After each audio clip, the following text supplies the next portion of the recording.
नाशिक लोकसभेच्या निमित्ताने 21 एप्रिल रोजी प्रचाराच्या निमित्ताने दुपारच्या प्रहरी खेड येथील श्री भैरवनाथ रथ यात्रेला काढण्यात आली। या वेळेस संपूर्ण खेड आणि खेड पंचक्रोशीतील लाखो भाविक भक्तांचे श्रद्धास्थान असलेले भैरवनाथ रथयात्रेचे आयोजन यात्रा कमिटीतर्फे अत्यंत भक्तिमय वातावरणात करण्यात आले। याप्रसंगी नाशिक लोकसभा महाविकास आघाडीचे अधिकृत उमेदवार राजूभाऊ प्रकाश वाजे यांनी भैरवनाथांचे दर्शन घेऊन अन्याय व दडपशाहीच्या विरोधात सामान्य नागरिकांसाठी लढण्याचे बळ द्या ही मनोकामना व्यक्त करून भैरवनाथ रथाचे दर्शन घेतले। यावेळी यात्रा कमिटीतर्फे मानाचा नारळ फोडण्याचा मान देण्यात आला। याप्रसंगी लोकसभा संघटक निवृत्ती जाधव, शिवसेना उद्धव बाळासाहेब ठाकरे, उपजिल्हा अध्यक्ष रमेश दांडे, भगवान आडोळे, सुदाम भोसले, शिवाजी काळे, बैरू केवरे व इतर उपस्थित सर्व मान्यवर व भाविक भक्तांनी भेट घेऊन या यात्रेची सांगता केली।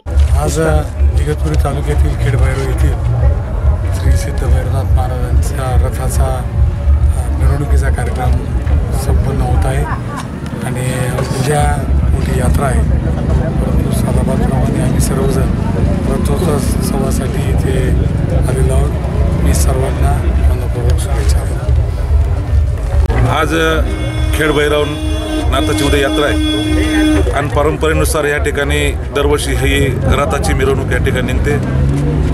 भाऊ दरवर्षी या रथाच्या मिरवणुकीला या ठिकाणी येत असतात। हे गाव म्हणजे भाऊंचं गाव आहे आणि आज या प्रचाराच्या ह्या एवढ्या याच्यातून सुद्धा रणधुमाळीतून आज भाऊ ह्या रथाचं पूजन करण्यासाठी या ठिकाणी आले। आपल्याला सगळ्यांना माहीत आहे की 20 मे रोजी निवडणूक आहे आणि भाऊ या ठिकाणी उद्धव बाळासाहेब ठाकरे शिवसेनेचे अधिकृत उमेदवार आहे आणि जो काही 25 दिवसामध्ये जो प्रतिसाद या ठिकाणी ह्या लोकसभा मतदारसंघामध्ये मिळतोय ना भूतो ना भविष्य, एवढी जनता भाऊंच्या आशीर्वादा देण्यासाठी या ठिकाणी खऱ्यात उत्सुक आहे। सगळे जनता भाऊंचं प्रत्येक गावात कधी येतील आणि काय येतील अशी वाट बघतायत आणि म्हणून भाऊंना प्रत्येक दिवस या ठिकाणी खूप महत्त्वाचा आहे। आज खेड भैरवनाथाचा आशीर्वाद घेऊन 23 तारखेपासून पुन्हा इगतपुरी तालुक्यामध्ये भाऊंचा या ठिकाणी दौरा आहे। हा इगतपुरी तालुका म्हणजे भाऊंचा तालुका आणि आज या स्वागतासाठी या खेडमध्ये एवढे लोक उत्सुक आहे। हे खेड उद्यापासून या ठिकाणी प्रचाराला बाहेर पडतंय, या आनंदाची गोष्ट आहे। भाऊचा विजय हा निश्चित आहे, पण किती मताधिक्याने होतोय हे बघण्यासाठी हा मतदारसंघ या ठिकाणी खऱ्या अर्थानं वाट बघतोय। स्टार न्यूजसाठी रोहित गायकवाड, नाशिक।